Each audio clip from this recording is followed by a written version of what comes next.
Alappadamba west മഹിളാ association സാന്ത്വന കേന്ദ്രത്തിന് ഓണക്കോടിയും ഭക്ഷ്യക്കിറ്റും നൽകി. ഓണത്തിന് കരുതലിന്റെ കൈത്താങ്ങുമായി ജനാധിപത്യ മഹിളാ അസോസിയേഷൻ.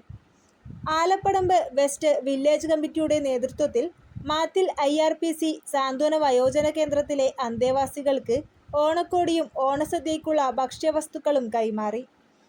വയോജനങ്ങൾക്ക് ഓണം മധുരമാക്കുക എന്ന ലക്ഷ്യത്തോടെയാണ് മഹിളാ അസോസിയേഷൻ പ്രവർത്തകർ സാന്ത്വന കേന്ദ്രത്തിലെത്തിയത്. സാന്ത്വന കേന്ദ്രത്തിൽ നടന്ന ലളിതമായ ചടങ്ങിൽ village secretary B. Shobhana, president KG. Bindumol, vice president KV. Chandramathi, committee അംഗങ്ങളായ ഓമന N, സുധ, സാവിത്രി എന്നിവർ ചേർന്നാണ് സഹായം കൈമാറിയത്. സാന്ത്വന കേന്ദ്രം ചെയർമാൻ P. ശശിധരൻ ഭക്ഷ്യവസ്തുക്കൾ ഏറ്റുവാങ്ങി.